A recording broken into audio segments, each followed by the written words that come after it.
Halo, assalamualaikum. Ketemu kembali. Kali ini kita membahas masalah God, tetapi kita akan belajar untuk sama-sama belajar memahami tentang siklus lalat black shoulder fly. Kita mulai dari kandang. Jadi kita memang harus menyediakan kandang lalat agar lalat-lalat itu tidak liar.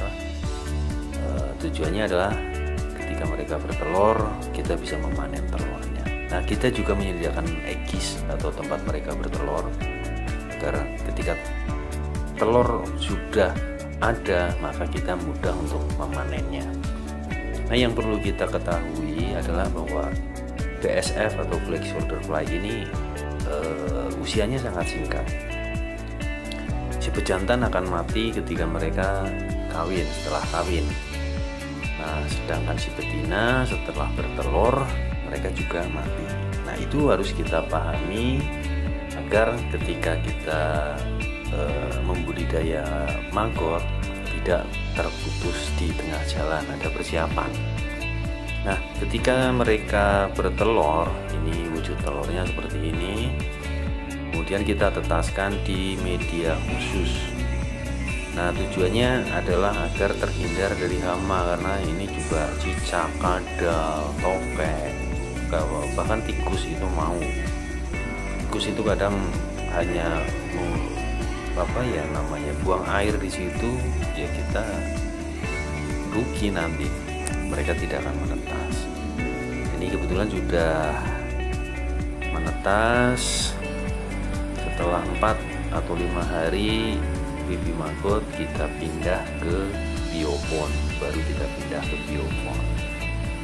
Nah, ini penampilan baby maggot 4-5 hari kira-kira. Nah, setelah mereka agak besar, mereka sudah kita kasih pakan berupa sampah organik yang sudah kita olah menjadi bubur menggunakan mesin khusus. Nah, di sini semuanya menggunakan bubur sampah organik ya. Tapi selain menggunakan bubur sampah organik, mereka juga butuh nutrisi juga untuk pertumbuhan mereka. Maka kita kasih, kebetulan ada beberapa pedagang pasar yang punya rijekan lah, boleh dikatakan, yang tidak laku, yang basi, kita gunakan sebagai nutrisi maggot di tempat budidaya maggot kami ini. Seperti ini misalnya ada bekas buah yang busuk, ya boleh dikatakan kita memanfaatkan food waste. Jadi ini prosesnya, dari sampah organik kita olah menjadi bubur. Nah, ini bubur sampah organik. Setelah itu kita fermentasi bubur sampah organiknya, dan setelah difermentasi dengan sempurna baru kita berikan ke biopon seperti ini untuk pakan maggot. Ya, ini kita memanfaatkan semua dari sampah organik. Nah, itu hasilnya. Jadi ya ada dua, nanti kita panen maggot, juga kita panen sisa pakan atau yang sering kita sebut, sering dikenal dengan nama kaskon. Ini proses panennya seperti ini. Kita masih menggunakan teknologi yang manual, kawat ram, terus kemudian kita gunakan dinamo agar bisa bergetar. Mereka turun, hanya saja kelemahannya ini masih ada kaskot yang terbawa, jadi masih terjangkut kaskot yang kasar. Nah, di sini mereka nanti tetap maggotnya akan memisahkan diri. Nah, ini maggot yang sudah terpanen seperti ini, yang bersih dari kaskotnya, sisa pakannya.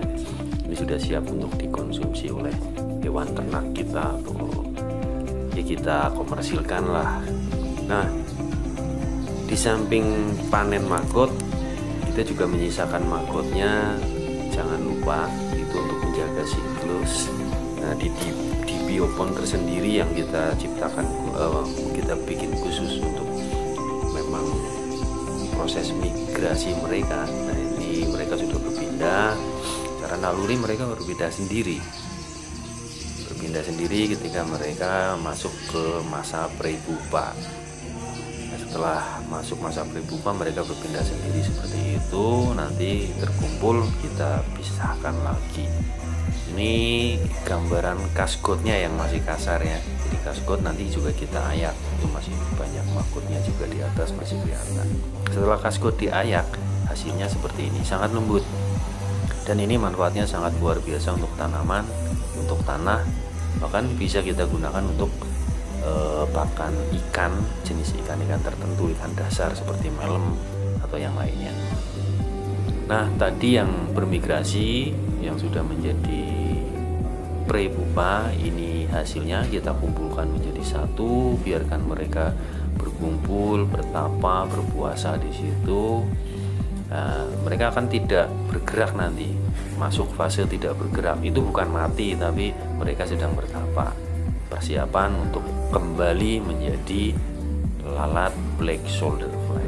Nah, ini yang penting yang harus kita jaga agar siklus ini tetap berjalan seperti biasa, sebagaimana mestinya, sehingga akan menjadi lalat akan bertelur kembali, telur akan menetas menjadi maggot, kita panen lagi, sebagian kita sisihkan untuk dijadikan pupa dan kembali menjadi lalat, begitu seterusnya.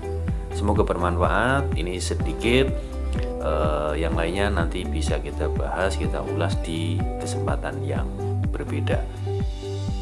Salam sukses. Wassalamualaikum warahmatullahi wabarakatuh.